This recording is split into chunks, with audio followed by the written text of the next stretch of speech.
If you're like a lot of companies out there, your website traffic is way down. And I have a secret for you. Throw out your content calendar.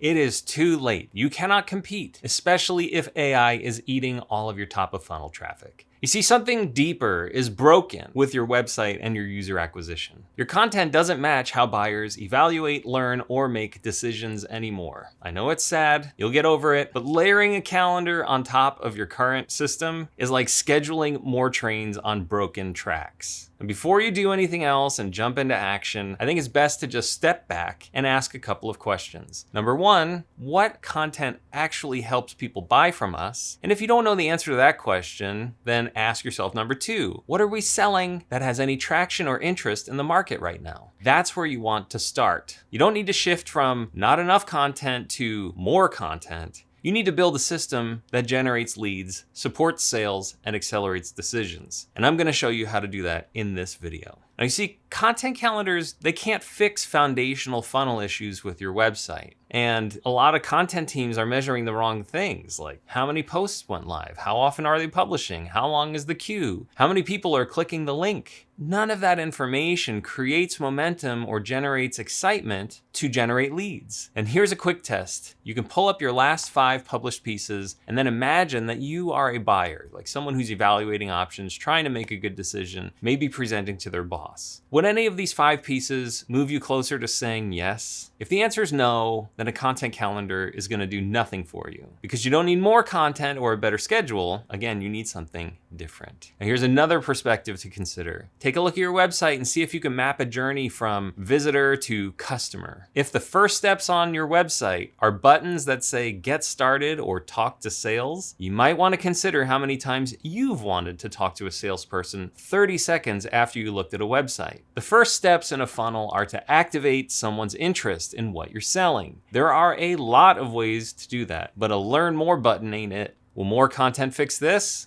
Of course not. What you really need is a sales content system. It all starts with what I call a content stack, which is just a collection of documents built around a specific topic that you know is engaging to a segment of your audience. What I usually do is I'll write a lead magnet, like a 5-page solutions guide, and complement it with 3 or 4 one-pagers and an email sequence. And I get people to download the solutions guide by writing a really good landing page with a contact form from a CRM. And then I'll run ads and write social posts to get people to that landing page. I call this the parallel universe because it keeps people off of your website that's not working, and instead keeps them in this alternate universe where the content is engaging and targeted. It's not a small amount of work, but it's nowhere near as much work as redoing your website. Plus, it gives you the opportunity to run small, inexpensive experiments. You can test hooks, your ad copy, and target lists that may change over time. A sales content system within this parallel universe eliminates friction where buyers slow down and reps get stuck and decisions get deferred. And your goal isn't to fill a blog archive when you have a sales content system. You're not concerned about posts every Tuesday and Thursday. You're concerned about building a library of assets that your team can use in conversations, emails, follow-ups, and demos. These are assets that help people make progress. So I'm going to cover what I kind of glossed over a few paragraphs ago and talk about the solutions guide and the other stuff that I usually do. Now, presumably, your business exists to solve a problem. So show people how to solve it with your product or service. I know this sounds obvious, but a lot of companies just don't do this. It just goes over their head. It seems too obvious. But let me tell you, do the obvious thing. Create a downloadable guide that's focused on a common problem that you solve for your customers on a regular basis. If you need ideas on this, I usually put myself in a customer's shoes, and then I think about finishing the sentences like, how do I fix da-da-da, or how do I stop da-da-da. So let's just say you're a competitor to a major software provider like Amazon or Adobe or Google, and your customer is an enterprise IT leader. They're probably wondering how to save costs, how to renegotiate their contracts, or how to switch to something else, hopefully for much less money. So right there, that's 3 high-level ideas that you can build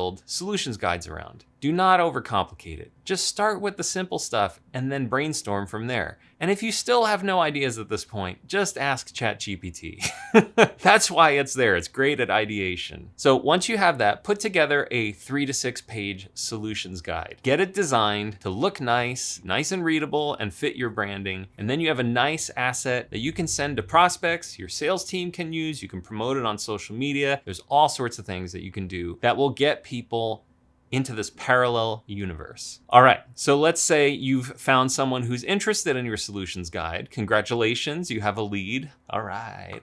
Now, instead of designing a slick sales deck that's meant to be delivered on a 45-minute sales call, build a few one-pagers that summarize your value propositions in plain language, and that can be forwarded without context. If the person who reads your one-pager doesn't need a demo and doesn't need to be convinced, and they still get the gist, then you've done your job. Of course, you don't want to simply parrot what you wrote in the solutions guide, so find some new angles that will keep the reader interested and willing to share it with his or her peers. Now, I always recommend at least 3 one-pagers to complement a solutions guide because you can follow up 3 more times via email with additional helpful content. So the first email is, hey, here's the solutions guide, and the next 3 emails are your one-pagers. Now, the more helpful you are with this follow-up, the more likely your one-pager will get sent around, which means you're more likely to earn a sale. Now, there's a couple of things to do after that. So you've got a few things ready by now. You've got the solutions guide and 3 one-pagers. Now what? I have 2 options that I'll present here, but the one I usually go with is a self-contained landing page with the sole intention of getting people to download that guide. Not become a customer, just download the guide.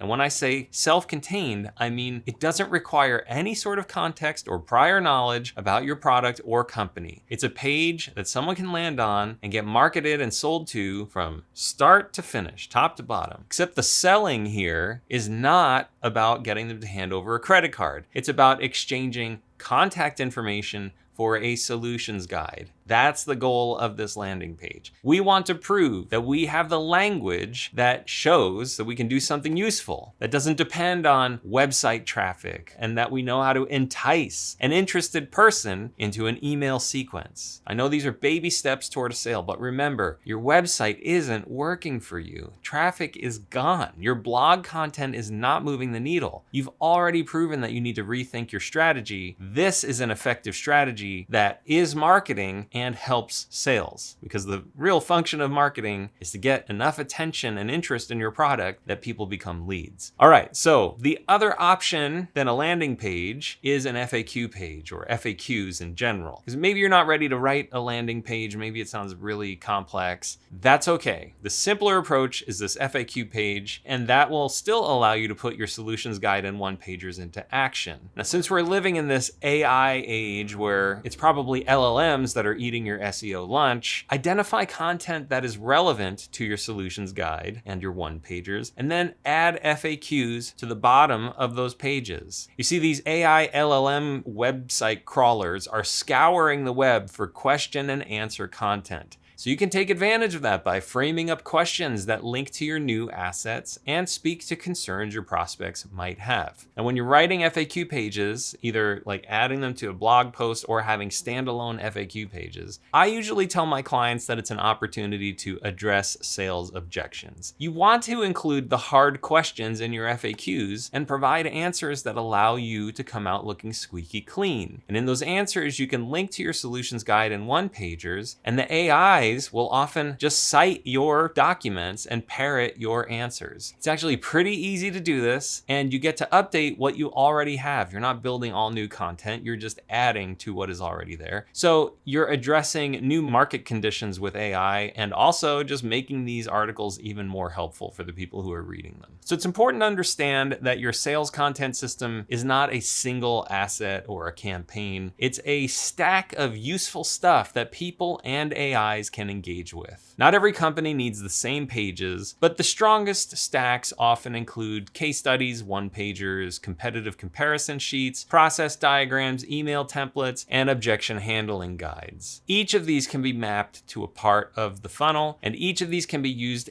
in the sales process, not just discovered through your website. And since your existing posts aren't living up to their potential, maybe these changes will increase your traffic. You really have nothing to lose by changing what's already there. Now, to actually build a sales content system, I don't recommend starting with Google Analytics or search engine data. Start with your sales team. Ask them, where do deals stall? What questions do they answer over and over? What slides or PDFs are they sending the most often? What do they wish they had to explain a complex idea related to the product or solution? Then you can sit in on these sales calls and review follow-up emails and shadow onboarding and support, so you can identify and hear the real gaps that will give you ideas for the content that you need to develop. So you can start filling those gaps with helpful assets that do real work. And every time you hear a question that your website's content is not answering, you have a new post. It doesn't matter if it lands on a Wednesday at 4 p.m. It matters if your salesperson can email that article to the prospect as a follow-up to the sales call. Now, ultimately, you need to rethink the purpose of your website and whether it's a funnel or a museum. I just published a video last week about this that you should check out on the channel here. And thinking about it this way helps you to walk through the buyer journey from the perspective of a first-time evaluator. So you can imagine you're someone who just heard about the product from a friend, or has 20 minutes to check out your website, or might be comparing you to 3 or 4 other vendors, or you need to show a boss a short list and your company's on there, or someone who wants to avoid looking stupid in the decision process, or they found you on page 2 of Google search. What would help that person? What would make their life easier? Build that instead of a calendar. Now, of course, it's nice to fill a calendar with this type of content, but you need to think differently. You need a new strategy. You need to shift. When traffic is falling and conversion is flat, publishing more is not the fix. Giving people better tools to evaluate you, that can change everything. Sales content is a strategic asset, not a side project or, like a ticket that comes in from the sales team that you can eventually prioritize,